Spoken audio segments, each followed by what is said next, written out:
Welcome, traveler of the night. Find yourself a comfortable place to rest as we journey together into the shadowed corners of Japanese folklore.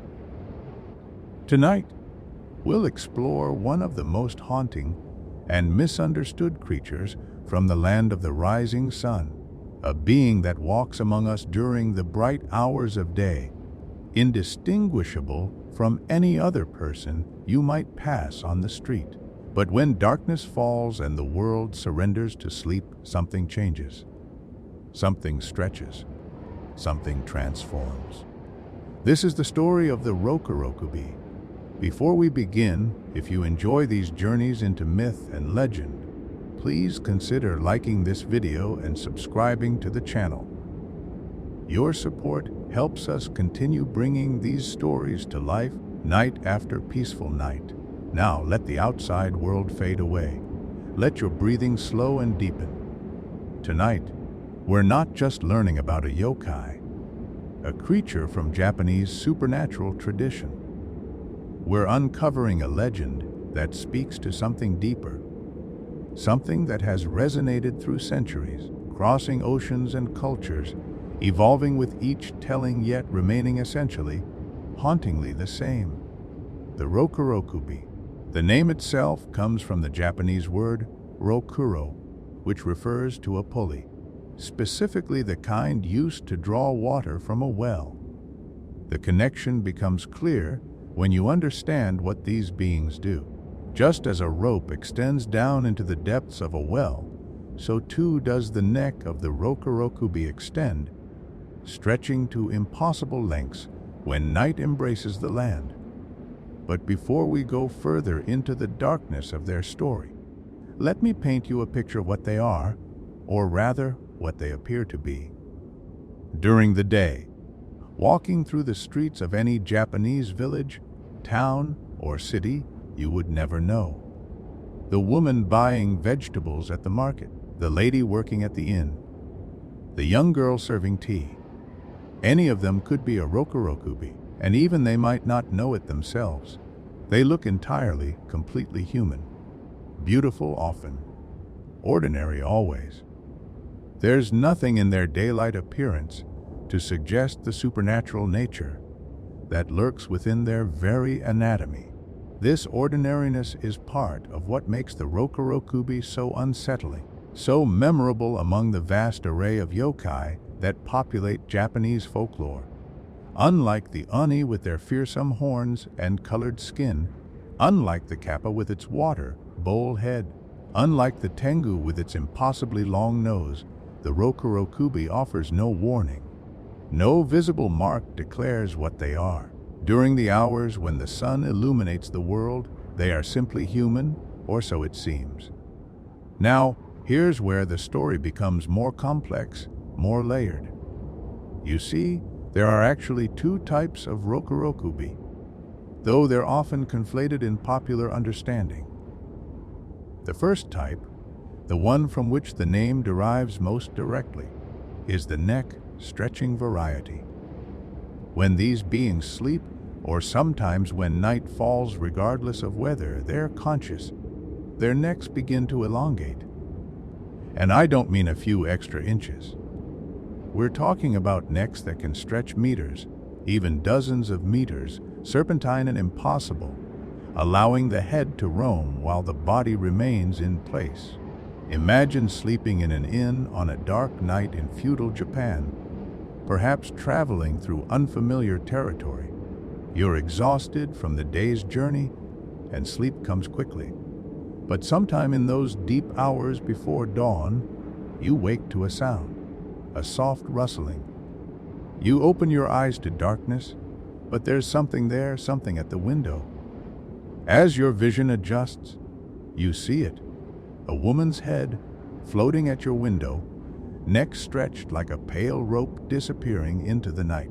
Her eyes might be closed, as if she's still sleeping even as her head wanders. Or perhaps they're open, watching you with an expression you can't quite read. Curiosity? Hunger, mischief. That's the Rokurokubi of the stretching neck. But there's a second type, more dangerous, more vampiric in nature. This variant is often called the Nuki-kubi, which translates to removable neck or detached neck. These beings don't simply stretch. No, something far more dramatic occurs.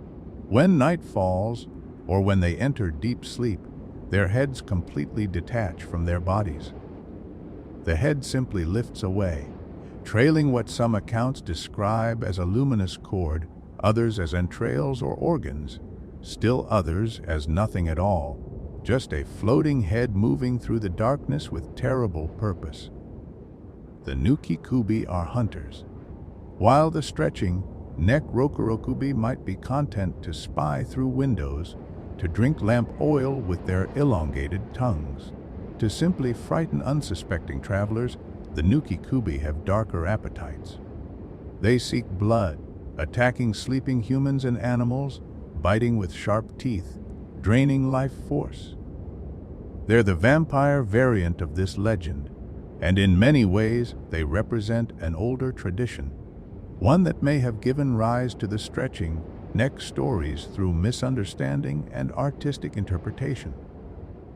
Both types, however, share certain characteristics that define them as Rokurokubi in the broader sense.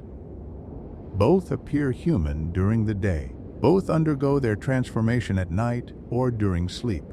Both are predominantly, though not exclusively, female. And both are, in almost every telling, tragic figures. Because here's the essential truth about the Rokurokubi. The element that elevates this from simple monster story to something more profound. They were not born this way. The Rokurokubi were once fully human, normal women living normal lives. What transformed them was not nature but curse. And often, devastatingly often, it was not even their own curse to bear. Let that sink in for a moment as you settle more deeply into comfort. The Rokurokubi are cursed. And in story after story, legend after legend, we hear the same heartbreaking refrain. A woman becomes a Rokurokubi not because of her own sins, but because of someone else's wrongdoing. Her father committed murder. Her husband was unfaithful. A male relative lied, stole, or broke sacred vows. And somehow, through some cruel cosmic injustice, the punishment falls not on the man who sinned, but on the innocent woman connected to him. This aspect of the legend speaks volumes about the society that created these stories. In the rigid hierarchical structure of feudal Japan, particularly during the Edo period when these tales proliferated, women occupied a complicated, often powerless position. They could not own property independently in most cases. They were subject to their fathers, then their husbands, then their sons. A woman's honor was tied inextricably to the men in her life. If a man brought shame on a family, it was often the women who bore the social consequences. The Rokurokubi legend takes this societal reality and transforms it into supernatural horror. The sins of the father become literal, visible curses upon the daughter. The wife pays physically for the husband's moral transgressions. It's not just unfair, it's cosmically unjust. And yet that's precisely what makes the legend so powerful, so enduring. It takes an uncomfortable social truth and makes it impossible to ignore by clothing it in the garments of the supernatural. Of course, not every Rokurokubi tale follows this pattern. Some stories do attribute the curse to the woman's own actions. Perhaps she was unfaithful to her husband, breaking the sacred bonds of marriage. Perhaps she committed some sin against the Buddhist precepts, showing cruelty to animals or speaking lies before the gods. Perhaps she dabbled in dark magics, in rituals she didn't fully understand, and paid the price for her hubris. In these versions, there's a karmic logic at work, a connection between action and consequence.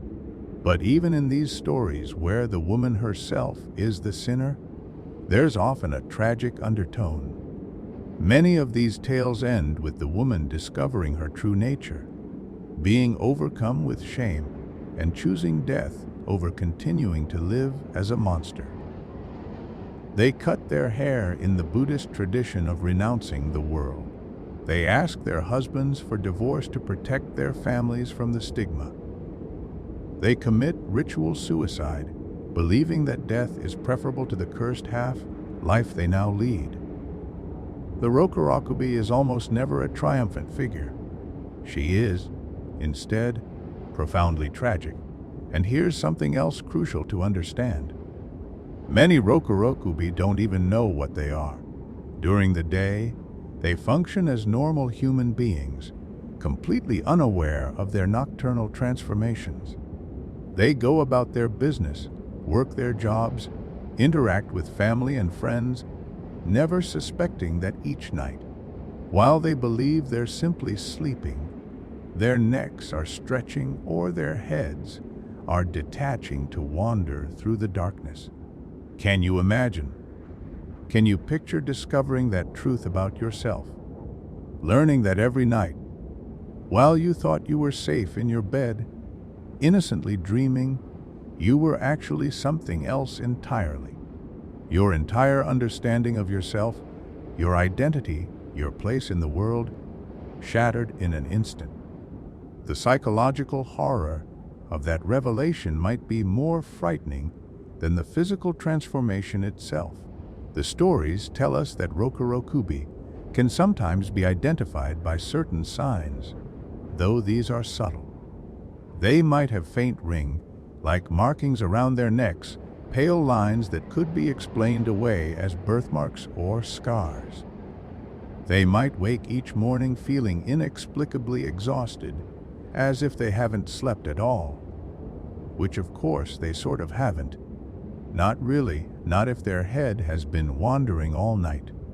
They might have unexplained bruises, stretch marks on the neck that appear overnight. Friends and family might comment that they seem tired, asking if everything is all right, never imagining the true answer. Some tales speak of women who cover their necks constantly, wearing high collars or scarves regardless of the weather, though they themselves don't quite know why they feel compelled to hide that part of their body. It's as if some deep, subconscious part of them knows the truth, even while their waking mind remains ignorant. They're protecting themselves from discovery, from the horror and rejection that would inevitably follow if their true nature were revealed. Because discovery almost always leads to disaster in these stories. When a lord discovers that his servant is a Rokurokubi, he fires her immediately, even though she's performed her duties faithfully and has no conscious knowledge of her condition. When a husband learns his wife is a Rokurokubi, the marriage dissolves, unable to withstand the weight of such knowledge. When a village realizes one of their own is cursed, the woman is driven out, forced to wander alone, or to seek refuge in places where outcasts gather. This social rejection adds another layer to the tragedy. The Rokurokubi is cursed through no fault of her own, in many cases. She cannot control her transformation. She often doesn't even know it's happening. And yet she's treated as a moral pariah, as if the physical manifestation of the curse also indicates some deep character flaw. Society sees the monster and refuses to see the woman, the innocent human being trapped inside this supernatural affliction. And then there's the generational aspect, which makes everything even darker. The curse of the Rokurokubi can be hereditary. A mother who is a Rokurokubi, whether she knows it or not, may pass the curse to her daughters. Not always, but often enough that it's a recurring theme in the legends. Imagine being a young girl, perhaps 12 or 13 years old, beginning to notice strange things, waking up tired, finding unexplained marks on your neck, having dreams that feel too vivid, too real, realizing with creeping horror that you're becoming what your mother was, or what your grandmother was, inheriting a curse you did nothing to deserve, facing a lifetime of secrecy and shame and potential discovery. Some families, the stories tell us, would make terrible decisions when daughters showed signs of the Rokurokubi curse. They might sell the girls to brothels or traveling shows, where their condition could be exploited for profit. They might force them into early marriages, passing the problem to another family before the full extent of the curse became apparent. In the most tragic cases, they might encourage or even demand that the girls commit suicide to preserve the family's honor. After all, the thinking went, better a dead daughter than one whose very existence could bring shame and scandal crashing down on the entire household. These are not comfortable stories.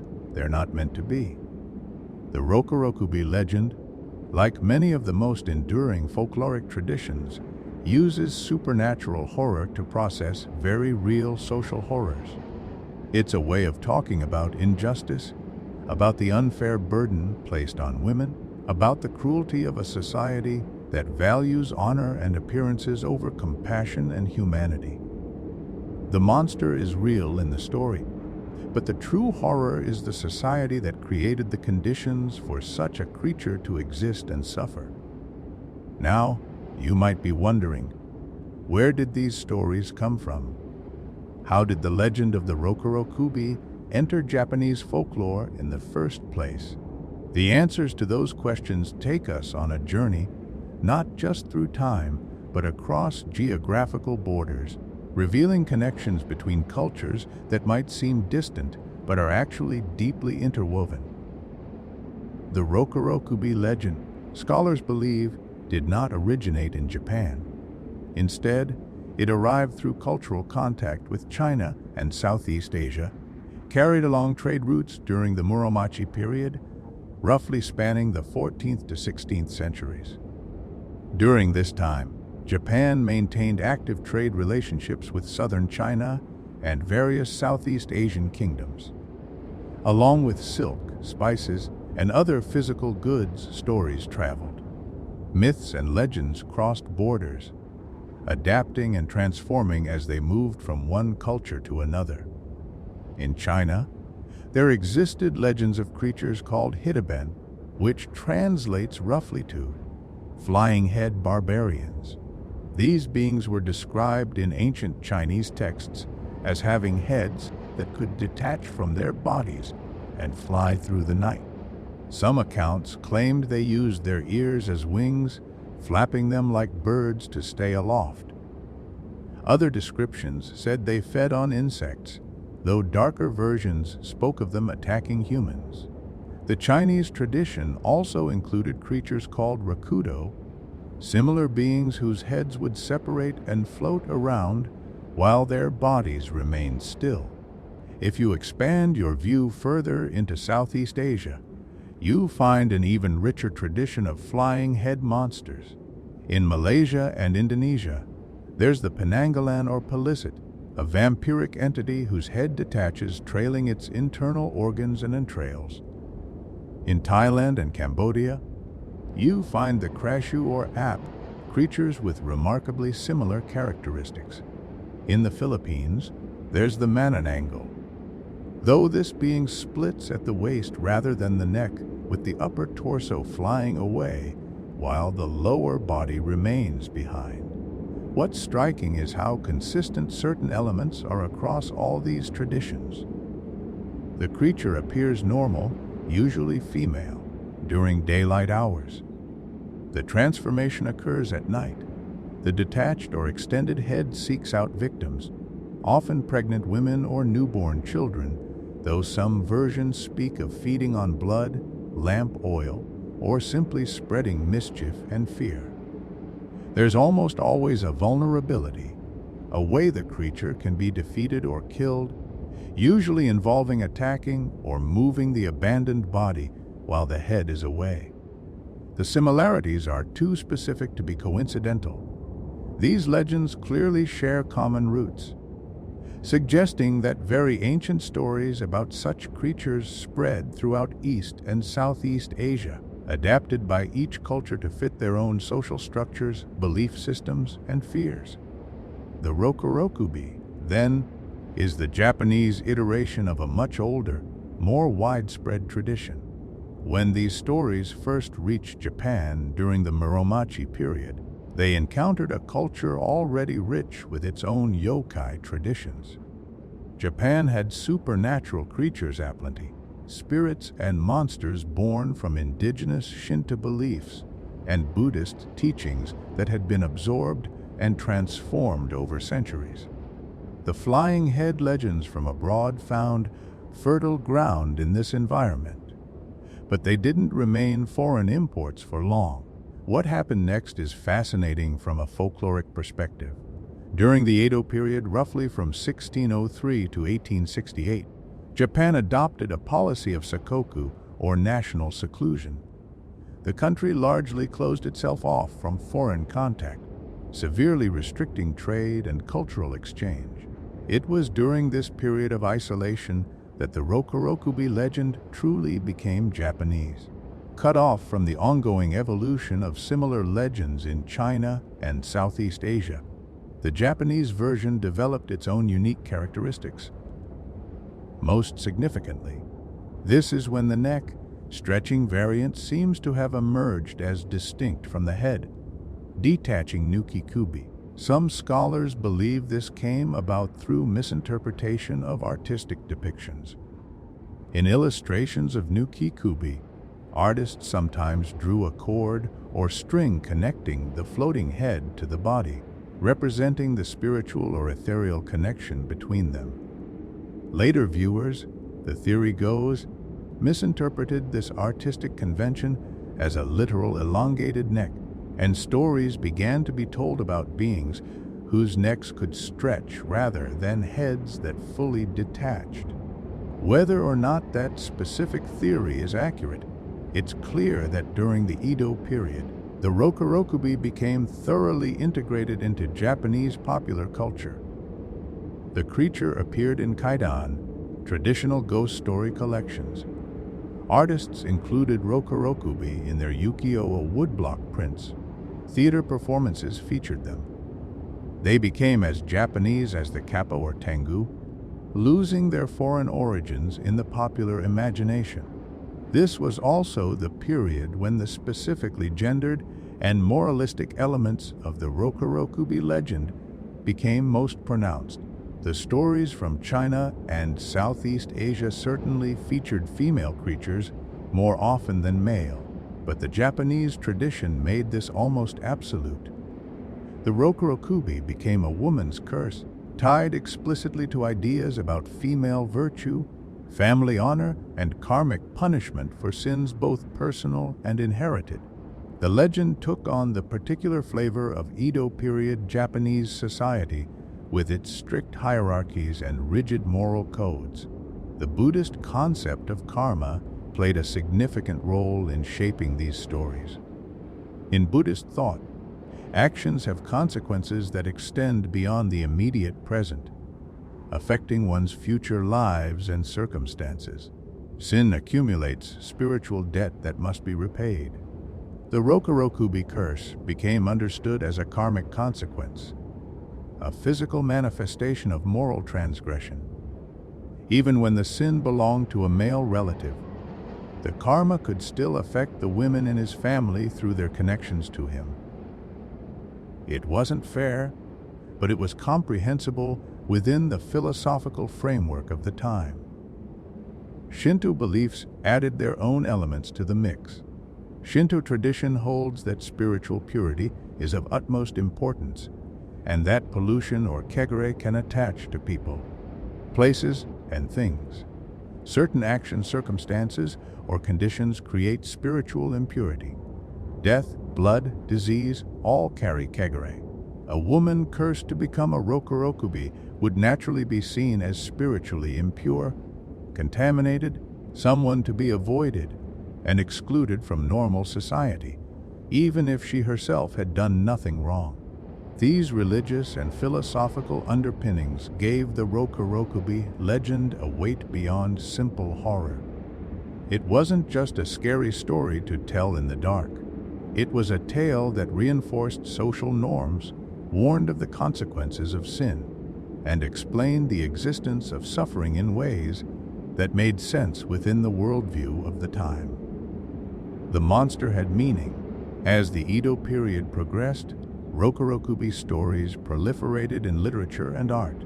Major collections of kaidan included tales of these creatures. Respected Edo period authors wrote about them, lending legitimacy and literary weight to what might otherwise have remained simple folk beliefs. The stories spread from oral tradition into written form, ensuring their preservation and continued evolution. And these weren't just simple monster tales. Many of the Edo period Rokurokubi stories are genuinely sophisticated narratives exploring themes of identity, justice, suffering, and redemption. They question the fairness of cosmic punishment. They examine what it means to be human when your body betrays you in such a fundamental way. They consider the relationship between consciousness and the body. What is the self if your head can separate and act independently? Where does consciousness reside? These are philosophical questions dressed in supernatural clothing.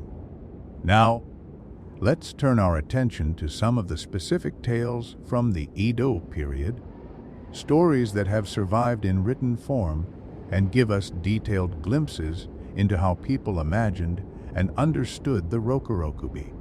These aren't just atmospheric legends. They're narratives with characters, plot developments, and often moral lessons, though the lessons aren't always as straightforward as you might expect. One of the most famous stories appears in the work Rekoku Karen Kikigaki Zu Shu by the popular writer Jippensha Akyu from the late Edo period. It concerns a monk named Kaishin from Enshit, present-day Shizuoka Prefecture. This tale appears in multiple collections with slight variations, but the essential elements remain consistent. Kaishin had taken a vow of celibacy like all Buddhist monks, but he fell in love with a beautiful woman named Ayatsu. Unable to resist his feelings, he broke his vows and eloped with her, abandoning his temple and his spiritual duties for the promise of worldly happiness. They traveled together, these two runaways, but their resources were limited. When Ayatsu fell ill, the medicines and treatments she needed would have cost all the money they had left. Kaishin faced a choice. He could spend everything to try to save her, leaving them both destitute, even if she recovered. Or he could keep the money and let her die. In a moment of terrible weakness, he chose the latter. But he went even further. To ensure he kept all the money, he murdered Ayatsu. Now free, but carrying the weight of both broken vows and murder, Kaishin continued his travels. Eventually, he returned to secular life and stayed at an inn. The innkeeper's daughter was beautiful, and despite his recent crime, or perhaps because of the guilt weighing on him, Kaishin found himself drawn to her. She seemed to return his interest, and they became intimate. But that first night they spent together, something happened that transformed the entire story. As Kaishin lay beside the sleeping woman, he woke to a strange sight. Her neck was elongating, stretching across the room, and her face was transforming. It became the face of Ayatsu, his murdered lover. The elongated head turned to look at him with Ayatsu's eyes, now filled with accusation and resentment.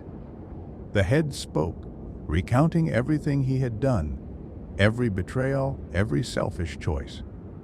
It condemned him for breaking his sacred vows, for valuing money over love, for choosing murder over sacrifice. Terrified and filled with genuine remorse, perhaps for the first time, Kaishin confessed everything to the innkeeper the next morning. He explained what had happened the previous night. The innkeeper, in turn, made his own confession. He too was a murderer. Years ago, he had killed his wife for her money and used that blood money to build his inn. The daughter, the beautiful woman Kaishin had slept with, had been born after that terrible crime. And as punishment for the father's sin, the daughter had been cursed with the Rokurokubi nature. She was innocent, but she carried her father's guilt in her very body. This revelation broke both men. Kaishin, confronted with the supernatural consequences of his own crimes, underwent a genuine spiritual transformation. He returned to his temple, genuinely repentant this time. He built a memorial for Ayatsu, a monument called the Rokurokubi Mound, where he prayed for her soul every day for the rest of his life. As for the innkeeper's daughter, the stories don't usually say what became of her. She remains a tragic figure, cursed for crimes she never committed, her suffering used as a teaching tool for the men whose actual sins created the whole tragic situation. Her perspective, her feelings, her fate, these are left largely unexplored. She exists in the story primarily as a manifestation of guilt, a supernatural mechanism for bringing male wrongdoers to repentance. This is in many ways typical of Rokurokubi tales. The woman herself is often less a fully realized character and more a symbol, a walking embodiment of sin, curse, and tragedy. The emotional and psychological reality of being a Rokurokubi is rarely the focus. Instead, these stories center on the people around her, on how they react to discovering her nature, on what moral lessons they learn from the encounter. The Rokurokubi herself remains mysterious, unknowable, other. Another famous tale comes from the collection Kashiyawa, written by Matsura Seizan around 1821. This story features fewer named characters, but is no less disturbing for its relative simplicity. A woman in Hitachi province, modern-day Ibaraki prefecture, suffered from a terminal illness. Her husband was desperate to save her, but the doctors could do nothing. Traditional medicines had no effect. It seemed she would surely die. Then a traveling peddler arrived in their village. This mysterious figure claimed to have knowledge of a cure. He told the husband that the liver of a white dog could heal his wife's illness. Now, the family had a white dog, a beloved pet that had been with them for years. The husband faced an agonizing choice: save his wife by killing the pet, or let his wife die to spare the dog. In the end, love for his wife won out. He killed the dog, removed its liver, and fed it to his wife as medicine. And it worked. Miraculously, impossibly, the woman recovered completely. Her terminal illness vanished as if it had never been. The husband rejoiced, believing the peddler had truly been a miracle worker. Though the peddler himself had disappeared and was never seen in the village again. But the price of this cure only became apparent when the woman gave birth to their next child, a daughter. The baby was born with the Rokurokubi curse. At night, her head would detach from her tiny body and float around the house. And there's a detail in this story that's particularly haunting. The white dog, whose liver had been used to cure the mother, would appear as a spirit whenever the daughter's head detached. The ghostly dog would attack the floating head, biting and chasing it, seeking revenge for its murder. Eventually, one night, the spirit dog succeeded. It bit the daughter's floating head and killed her. The innocent child, cursed because her father had killed a beloved animal to save her mother, was destroyed by the ghost of that very animal. It's a story of consequences layering upon consequences, of well-intentioned actions leading to tragedy, of how attempting to cheat death or fate always carries a price. What's particularly interesting about this tale is the role of the dog. In many cultures, dogs are associated with loyalty and the supernatural. They can see spirits, the legends say. They can sense things humans cannot. The white dog in this story becomes a force of cosmic justice, punishing the curse that shouldn't exist, but does, yet in doing so, it kills an innocent child who had nothing to do with its death. Is the dog righteous or cruel? The story doesn't answer. It simply presents the events and lets the audience grapple with the moral complexity. There's another tale, also from the Kashiyawa, that gives us perhaps the most direct glimpse into what it might be like to discover you're a Rokurokubi. This story concerns a servant girl with a pale face working for a wealthy family. She was a good worker, reliable and respectful, though she suffered from chronic fatigue and would sometimes be heard groaning in her sleep, possibly from the strain of her nocturnal transformations. One night, the Lord's wife became concerned about unusual sounds coming from the servant's room. Being a kind employer, she decided to check on the girl. She approached the servant's bedroom quietly and peered inside. What she saw made her blood run cold. Something like steam or vapor was rising from the servant girl's chest as she slept. As the vapor thickened, it appeared as though the girl's neck was stretching, rising up from her body. The girl stirred slightly, perhaps sensing she was being watched, and turned over. Her neck immediately returned to normal. The Lord's wife said nothing that night. She simply returned to her room, deeply disturbed by what she'd witnessed. The next day, she told her husband. The decision was swift and, to them, obvious. The servant girl was fired immediately. She was given no explanation, or perhaps some polite excuse about no longer needing her services. Confused and hurt, the girl left to seek employment elsewhere. But the same thing happened at her next position, and the next, and the next. Everywhere she went, she would work well during the day, then be mysteriously fired after a few weeks or months. She developed a reputation for bad luck, for being unable to keep a position.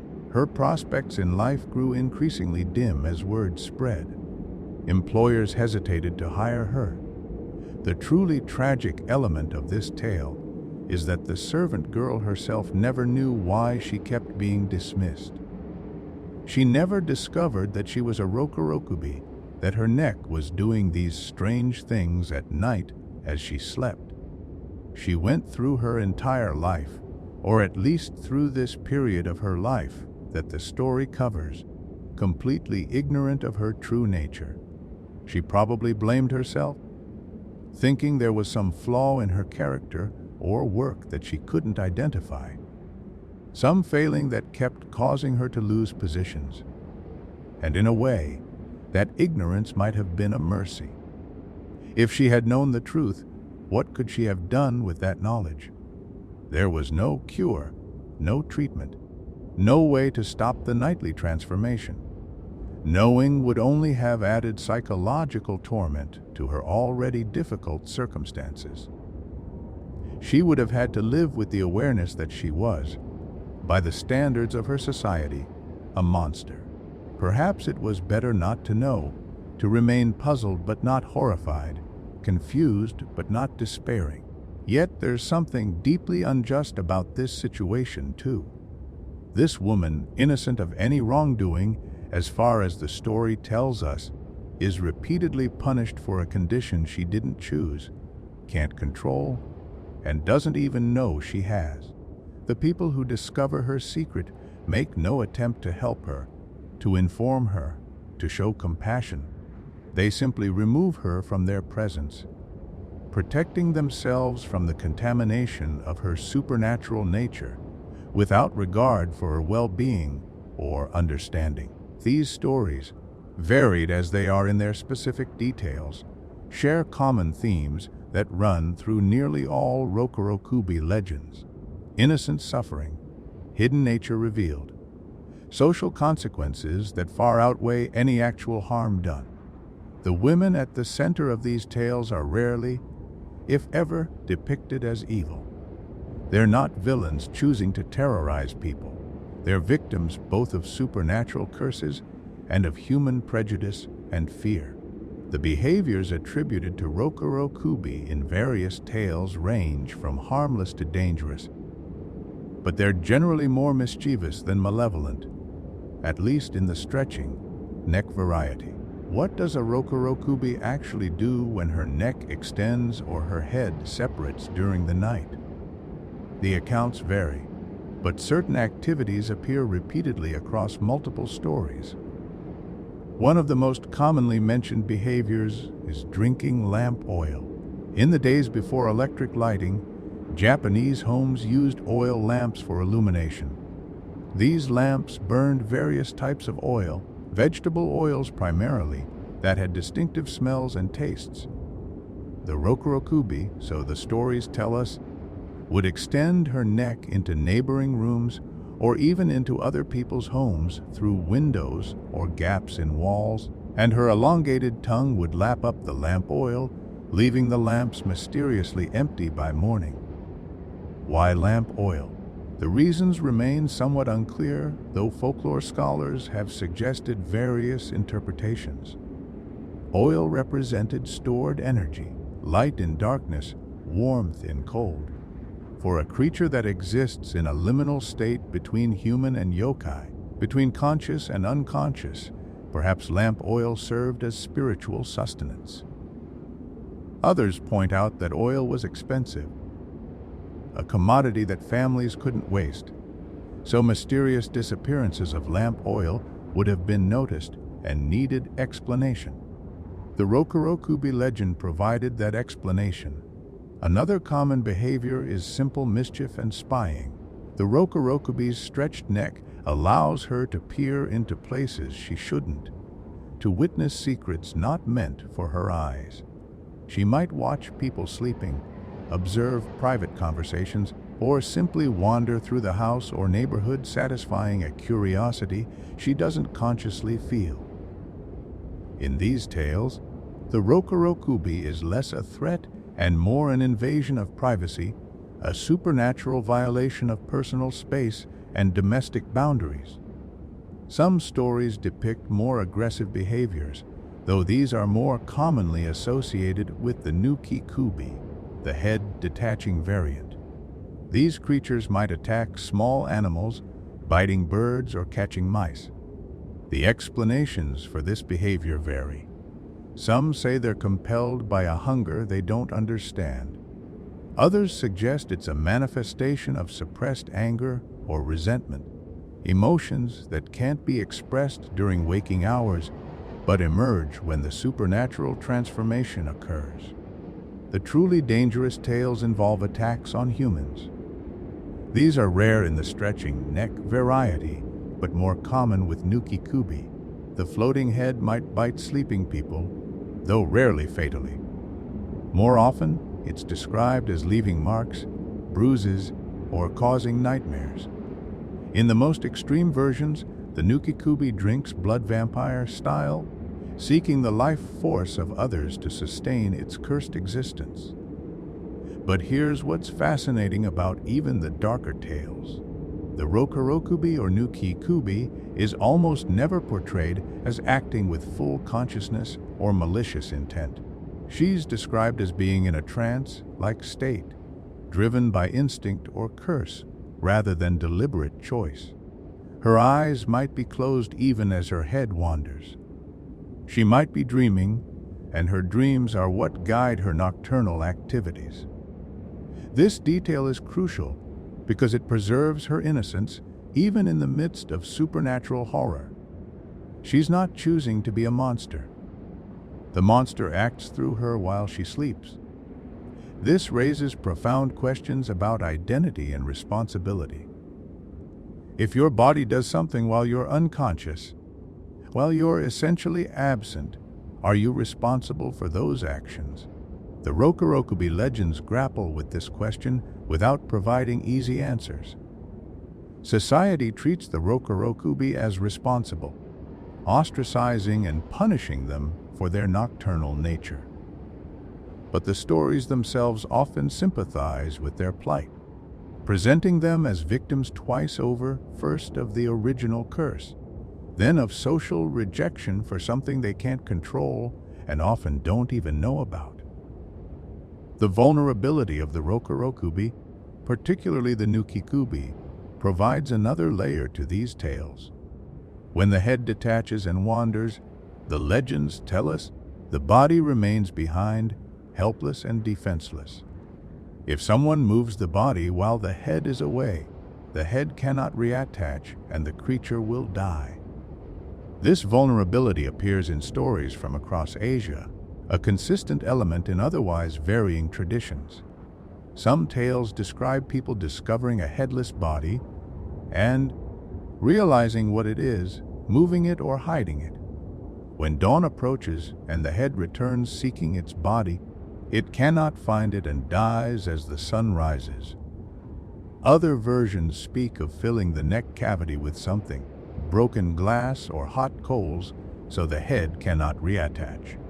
There are even stories of people turning the body over, so when the head tries to reattach, it ends up facing backward, causing confusion and eventually death. These methods of destruction reveal an interesting aspect of the folklore. Despite the Rokurokubi's supernatural nature, she's not invulnerable.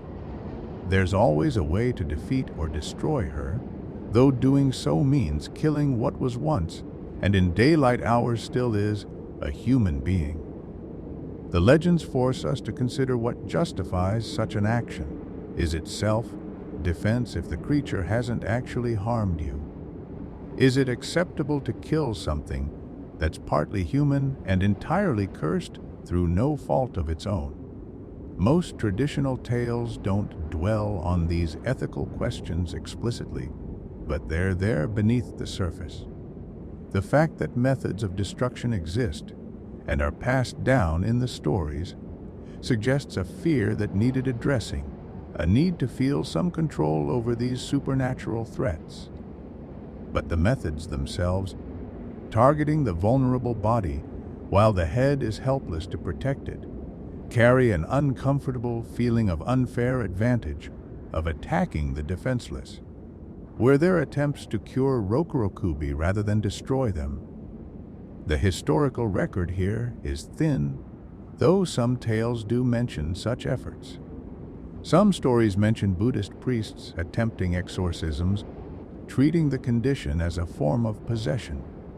They would chant sutras, wave incense, apply blessed water, trying to drive out whatever spiritual force caused the transformation.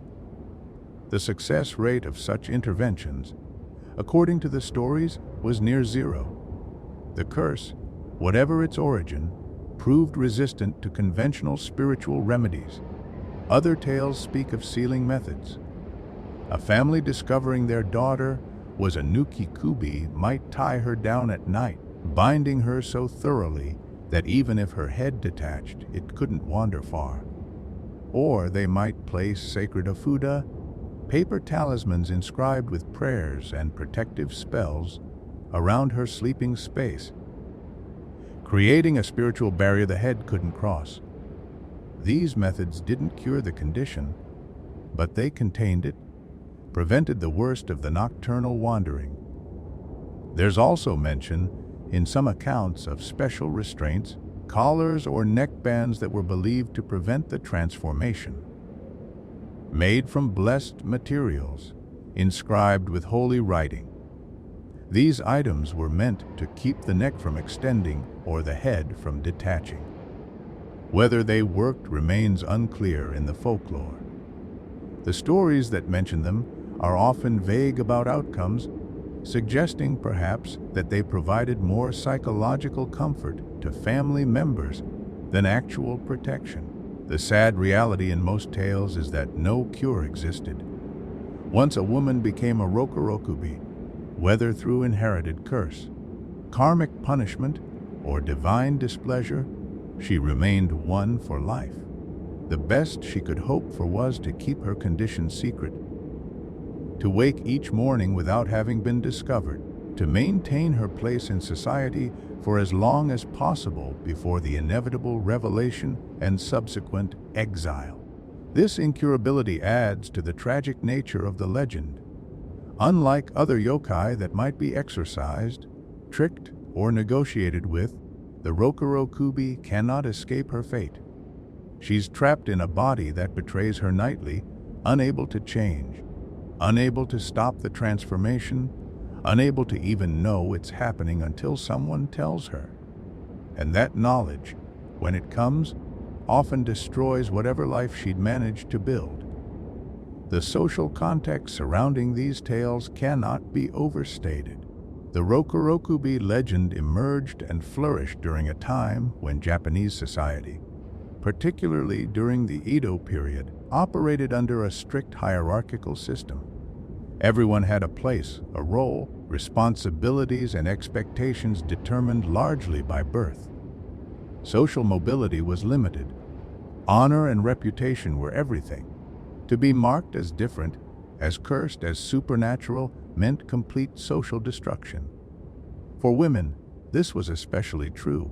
A woman's value in Edo-period society was largely determined by her family connections, her marriageability, and later, her success as a wife and mother.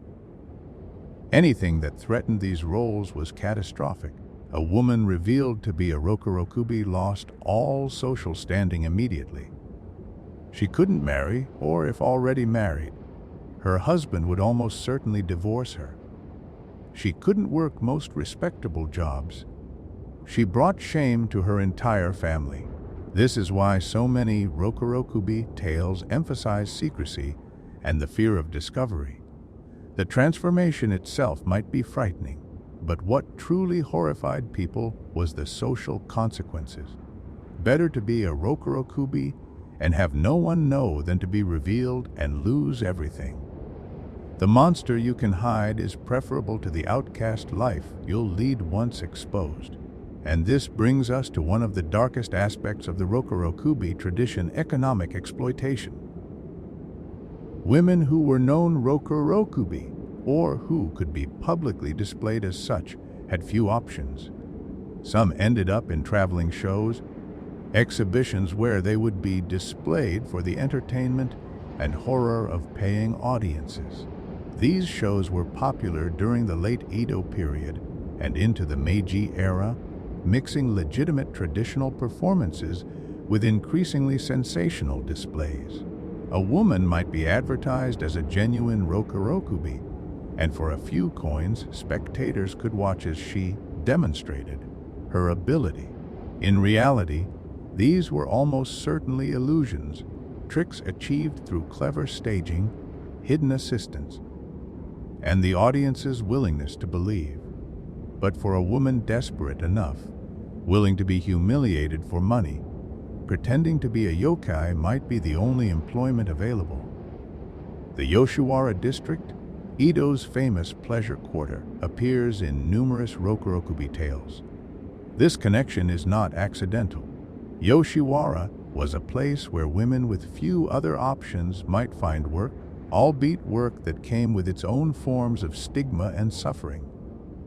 Some accounts, blending history with legend, speak of establishments that specifically sought out women rumored to be Rokurokubi, advertising them as exotic attractions for clients who wanted something beyond the ordinary.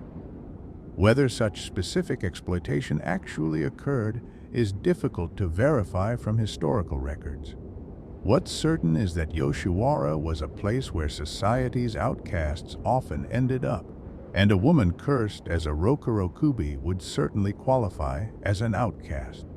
The connection in the stories between Rokurokubi and Yoshiwara reflects a social reality. Women with no family support, no marriage prospects, no acceptable employment options, often had only one place to go. These economic and social dimensions of the legend make it clear that the Rokurokubi is more than just a scary story. It's a narrative that encodes real social anxieties and injustices. It talks about what happens to women who don't fit, who are marked as different, who carry burdens not of their own making. It speaks to a society that could be brutally unforgiving, where one's position could be destroyed through circumstances entirely beyond personal control. The Rokurokubi legend also intersects with historical Japanese attitudes toward medical conditions and physical difference. Any condition that caused unusual movement, stretching, flexibility, or other physical anomalies might have been interpreted through a supernatural lens. Modern scholars have speculated about various medical conditions that might have inspired or reinforced the legend, though we should be cautious about making definitive claims. Could some cases of sleep paralysis, where people wake unable to move while experiencing vivid hallucinations, have contributed to tales of Rokurokubi? Imagine someone waking in the night, paralyzed, seeing what appears to be a woman's head floating near them, close enough to touch. The terror of that experience, interpreted through the cultural understanding available at the time, might naturally transform into a story of a Rokurokubi visiting in the night. This is speculative, but it suggests how real psychological experiences could feed into supernatural narratives. Other scholars have pointed to conditions like Ehlers-Danlos syndrome, which can cause unusual flexibility and hyper-elasticity of the skin and joints. A woman with such a condition might have been able to contort or position herself in ways that seemed impossible, that appeared to stretch beyond normal human limits. Seen in dim light or from a distance, misunderstood and feared, such a person could potentially have been labeled a Rokurokubi. Again, this remains speculation rather than established fact. These possibilities remind us that folklore doesn't emerge in a vacuum. It's created by real people trying to make sense of real experiences, even when their frameworks for understanding those experiences differ dramatically from our own. The Rokurokubi legend likely drew on multiple sources, imported stories from China and Southeast Asia, observations of unusual medical conditions, sleep disorders and nightmares, and most importantly, the social and moral concerns of Edo-period Japan. The artistic legacy of the Rokurokubi is rich and varied, spanning centuries and multiple media. During the Edo period, when these legends were at their peak popularity, artists found the Rokurokubi an irresistible subject. The visual possibilities were endless. A woman's head floating above her sleeping body, a neck stretched to impossible lengths, coiling like a serpent, the contrast between day and night appearances, between human and yokai forms. Ukiyo woodblock prints, the mass-produced art form that flourished during the Edo period, frequently featured yokai subjects. These prints, literally meaning pictures of the floating world, captured everything from kabuki actors and beautiful courtesans to scenes from daily life and, yes, supernatural creatures. The Rokurokubi appeared in numerous prints by various artists, each bringing their own style to the legend. The great master Katsushika Hokusai, famous for his wave print and countless other works, produced illustrations featuring Rokurokubi among his vast output of yokai art. His depictions balanced horror with a kind of artistic elegance, the stretched necks forming graceful curves, even in their unnaturalness. Other artists of the ukiyo-e tradition similarly found ways to make the grotesque beautiful, or at least fascinating, turning the Rokurokubi into an object of aesthetic interest as much as fear. These prints served multiple purposes. They were entertainment, affordable art that ordinary people could buy and display. They were cultural education, teaching younger generations about the yokai that populated their shared mythology. And they were, in some sense, safe encounters with the supernatural. You could experience the thrill of horror from the safety of simply looking at a picture. could contemplate the strange and frightening without actual danger. The Edo period also saw Rokurokubi appear in theater, particularly in kabuki performances. Kabuki, with its elaborate costumes, dramatic makeup, and spectacular staging effects, was perfectly suited to bringing yokai to life on stage. Rokurokubi scenes would feature clever stagecraft to create the illusion of stretching necks or detaching heads, using mirrors, hidden assistants, and quick costume changes to amaze and frighten audiences. These performances added another dimension to the legend. The Rokurokubi wasn't just something you read about or saw in pictures. You could watch her transform live on stage, could see an actor embody her curse and tragedy. Kabuki performances often emphasized the emotional and dramatic aspects of the story, giving the Rokurokubi character development, motivation, backstory. She became more than a monster. She became a tragic heroine, a victim whose suffering the audience could witness and, despite the horror, perhaps sympathize with. As Japan entered the Meiji period in 1868 and began rapid modernization and westernization, attitudes toward traditional folklore began to shift. The government actively promoted modern education and scientific thinking, often at the expense of older beliefs. Yokai, like the Rokurokubi, were increasingly dismissed as superstitions from a backward age, embarrassing remnants of a pre-modern worldview. And yet, the stories persisted. They adapted, changed form, found new contexts and meanings.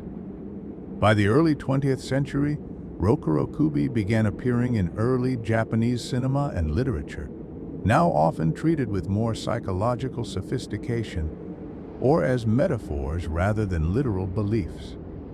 The creature became a symbol of hidden identity, of the gap between public persona and private self, of the fear of exposure.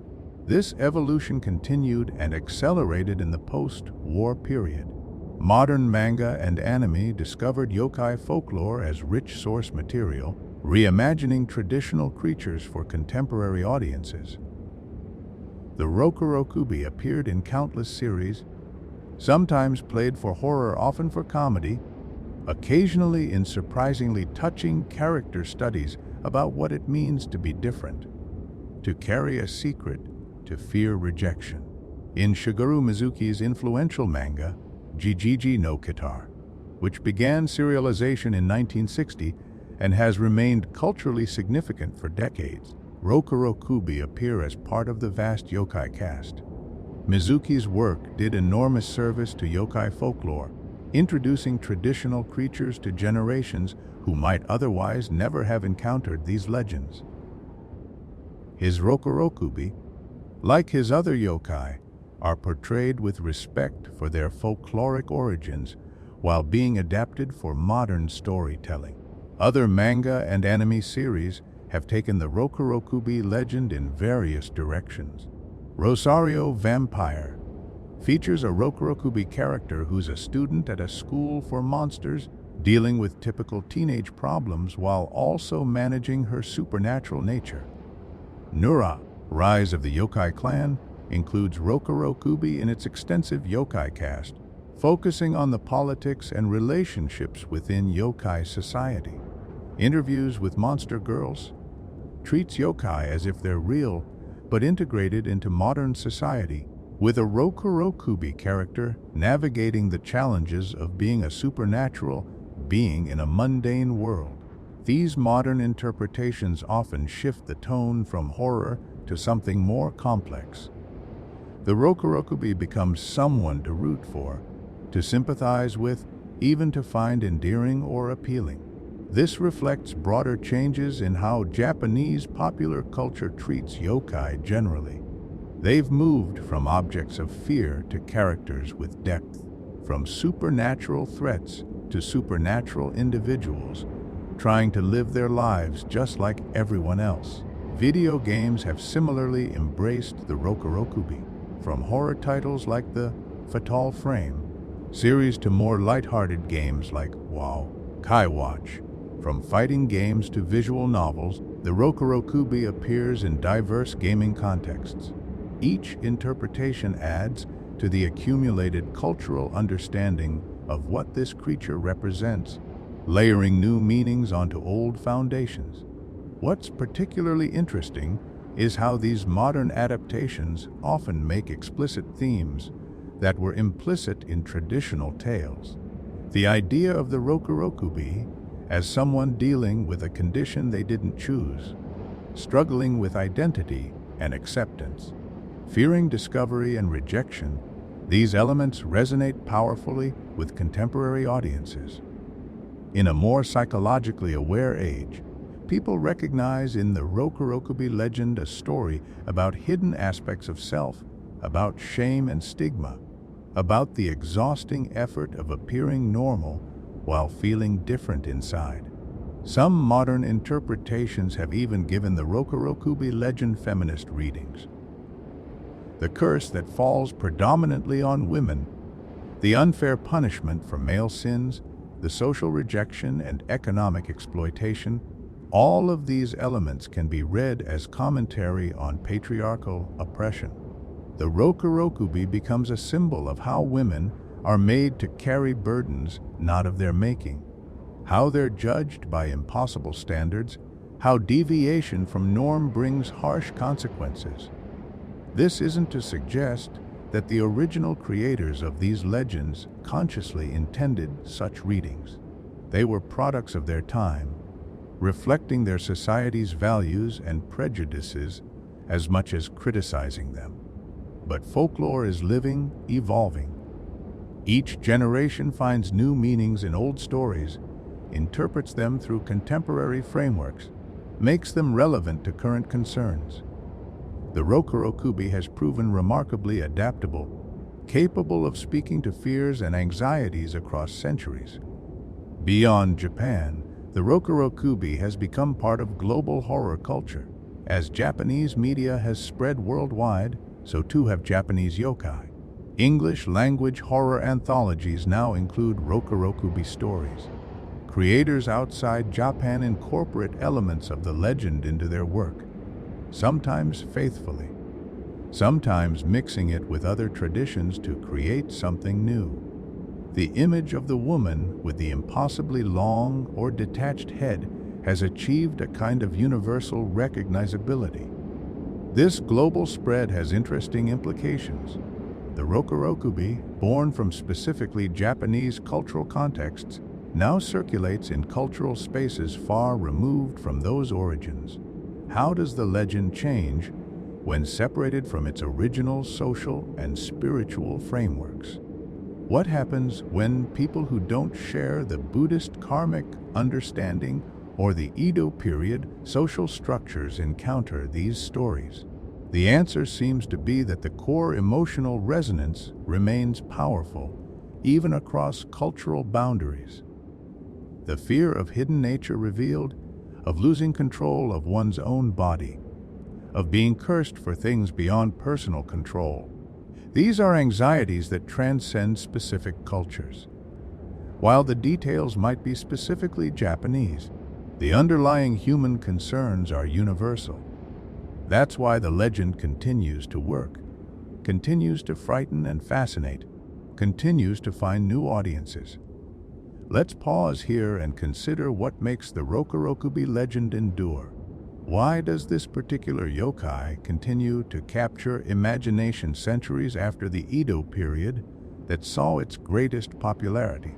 What is it about this creature that keeps it alive in modern culture while other yokai have faded into obscurity? Part of the answer lies in the legend's inherent ambiguity. The Rokurokubi exists in multiple states. She's human and monster, conscious and unconscious, innocent and cursed, victim and threat. These dualities create narrative richness. There's no simple way to understand or categorize the Rokurokubi, and that complexity gives artists and storytellers room to work, to explore, to find new angles. Another factor is the visual distinctiveness of the concept. The image of a stretched or detached head is immediately striking, memorable, unlike anything in ordinary experience. It's the kind of image that stays with you, that you can't quite forget. In an age of visual media, this matters enormously.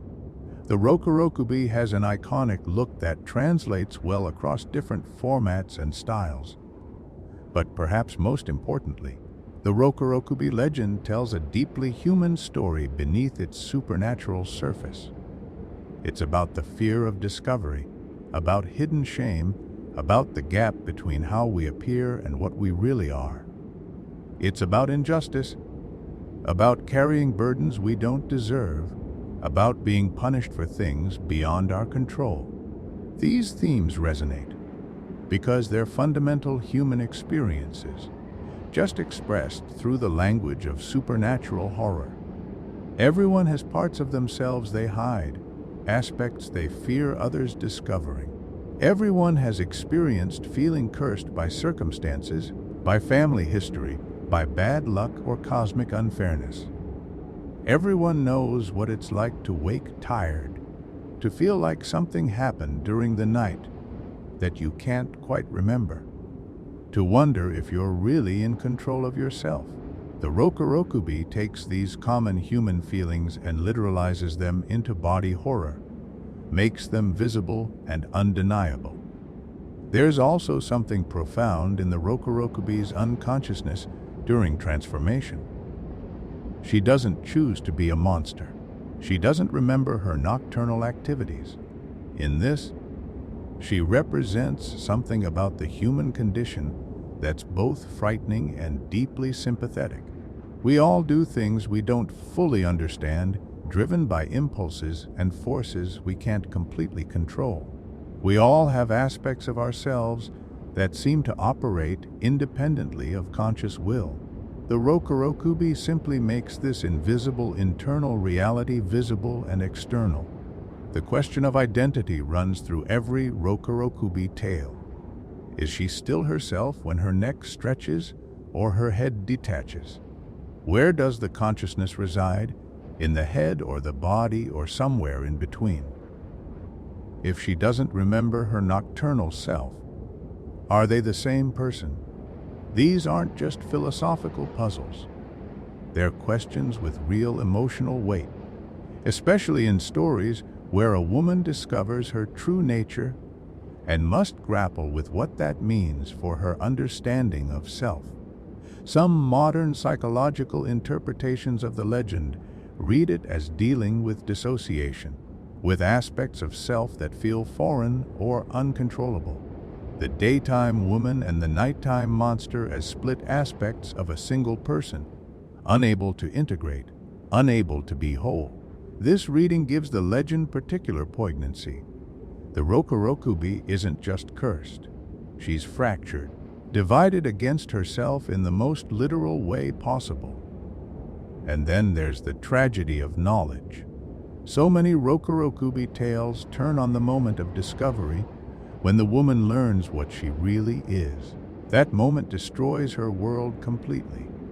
Ignorance in these stories truly seems like bliss. Once you know you're a monster, even a sympathetic monster, even an innocent monster, you can never unknow it. That knowledge changes everything, poisons every interaction, makes normal life impossible. This connects to broader themes about innocence and experience, about the price of self-knowledge. To know yourself fully, including the dark or strange parts, carries a cost. Sometimes that cost is unbearable. The Rokurokubi who doesn't know her nature can live a relatively normal life, can have relationships, can exist in society. The one who knows is immediately excluded, isolated, othered. Is ignorance preferable? The legends don't give clear answers, but they force us to consider the question. As we near the end of our journey through the Rokurokubi legend, it's worth reflecting on what this creature tells us about fear, about difference, about the human need to create monsters that embody our anxieties. Every culture has such monsters, creatures that carry meanings beyond their literal descriptions. that speak to deeper truths about the societies that created them. The Rokurokubi is Japan's version of this universal impulse. She embodies fears about hidden nature, about the unreliability of appearances, about the gap between day and night selves. She carries anxieties about women, about sexuality, about social order, and what happens when that order is threatened. She represents the terror of the curse you didn't earn but must bear anyway, of being punished for things beyond your control. But she's also, and this is crucial, sympathetic. The Rokurokubi is almost never portrayed as deliberately evil. Even when dangerous, she's driven by curse or instinct rather than malice. The stories invite us to pity her, to recognize her humanity even in her monstrousness, to see the tragedy of her existence. This sympathy is what makes the legend powerful beyond simple horror. We fear the Rokurokubi, but we also feel for her. This emotional complexity explains why the legend has adapted so well to modern retellings. Contemporary audiences want nuanced monsters, characters with depth and motivation, creatures that challenge simple good versus evil narratives. The Rokurokubi, with her innocence and curse intertwined, with her dual nature and tragic circumstances, fits perfectly into this more sophisticated approach to supernatural storytelling. The legend also speaks to the power of folklore itself, how stories shape understanding and preserve cultural memory. Through the Rokurokubi tales, we can glimpse Edo-period anxieties and values, can understand how that society thought about sin and punishment, about women and their place in the social order, about the supernatural and its intersection with daily life. Folklore is history told slant, truth wrapped in fiction, cultural values encoded in narrative. The Rokurokubi, like all enduring folkloric figures, serves as a window into the past while remaining relevant to the present. And so, as dawn approaches in our storytelling, as we prepare to release the Rokurokubi back into the realm of legend, where she belongs, what should we take away from this complete story? What wisdom, what understanding, what reflections does this ancient yokai offer to modern minds? Perhaps the most important lesson is about empathy, about looking past the monstrous to see the human. The Rokurokubi asks us to consider that those who appear monstrous might be victims themselves, that what seems frightening might also be suffering. That difference doesn't equal evil. In our own world, where people are often feared and rejected for conditions and circumstances beyond their control, this message feels painfully relevant. The legend also reminds us about the dangers of inherited guilt, of punishing people for the sins of others. The Rokurokubi, cursed by her father's crimes, is profoundly unjust, and the stories know this even when they don't explicitly say so. The tragedy inherent in such tales serves as critique, questioning the moral logic that would allow such unfairness. We might apply this lesson to our own tendency to judge people by their associations, to blame individuals for systemic problems, to hold children accountable for parental failures. There's also something here about the exhaustion of maintaining appearances, of the toll taken by hiding your true nature. The Rokurokubi, who doesn't know what she is, still wakes tired every morning, still bears the physical cost of her nocturnal transformations. Those who do know live in constant fear of discovery, constantly vigilant, never able to truly relax.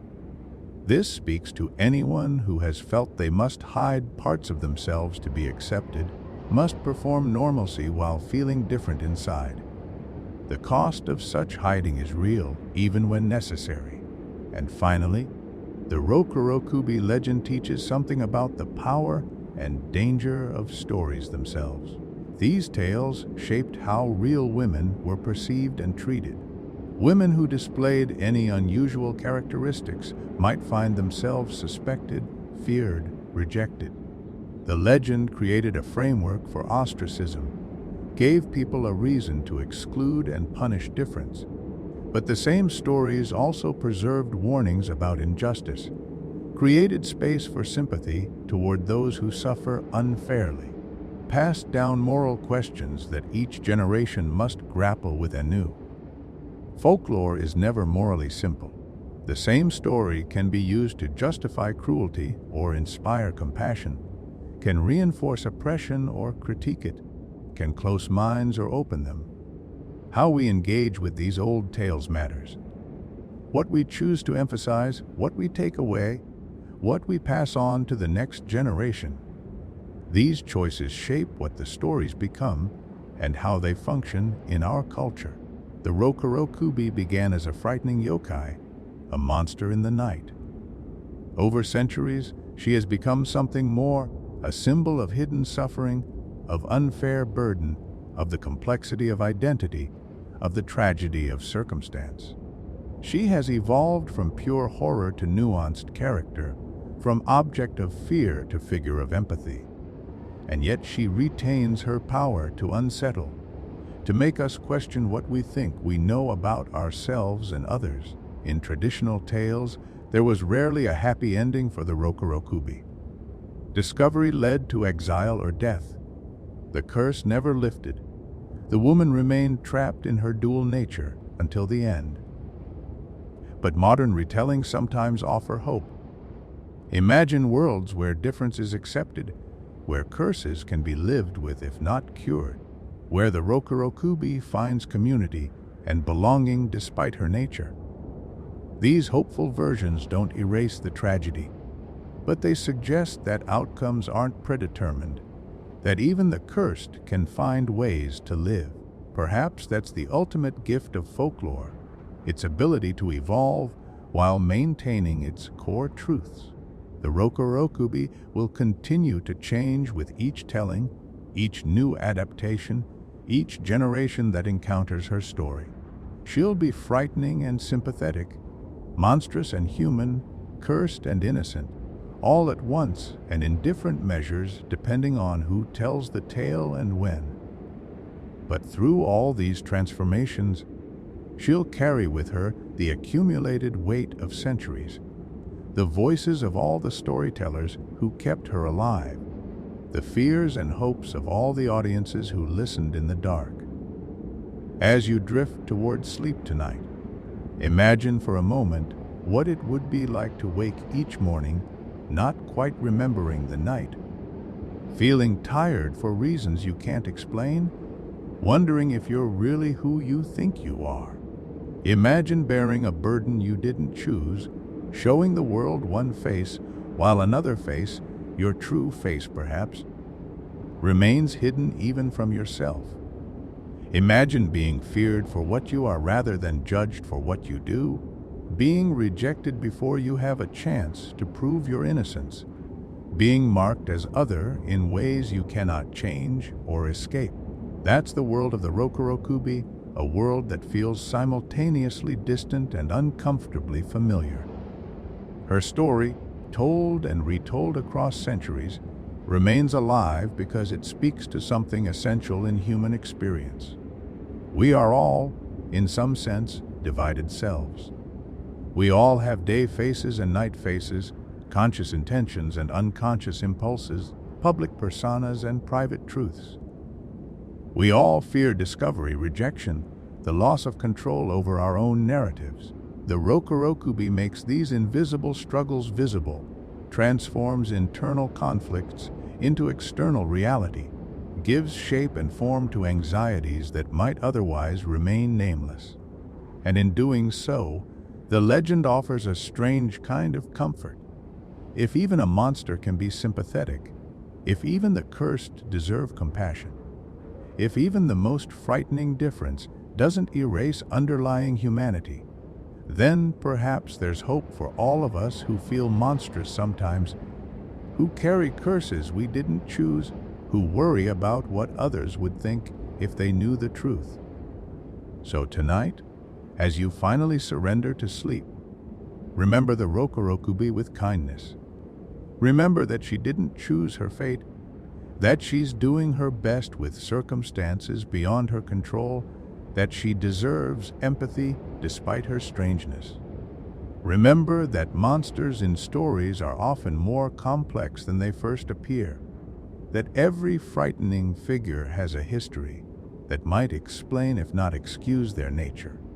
And if you wake in the morning feeling inexplicably tired, as if you've been wandering all night, as if your dreams took you to places you can't quite remember, don't worry too much. Sometimes we all need to stretch, to separate from ourselves briefly, to explore in sleep what we can't admit in waking. Sometimes being a little bit monstrous is just part of being fully human. The Rokurokubi's story is complete, but like all great folklore, it has no true ending. Somewhere in the collective unconscious of Japanese culture, in the dark corners where legends live, she continues her nightly transformations.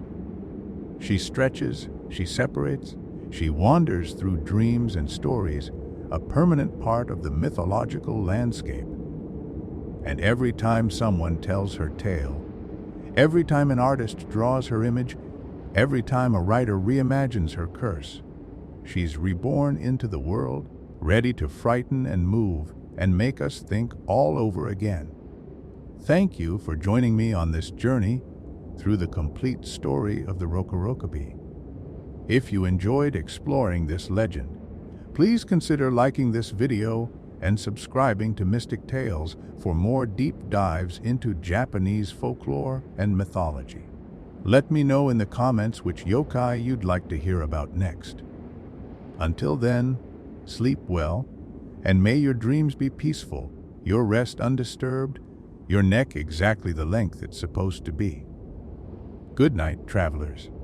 May you wake as yourself, fully integrated, fully human, with nothing more monstrous than the usual struggles of being alive in this beautiful, strange world.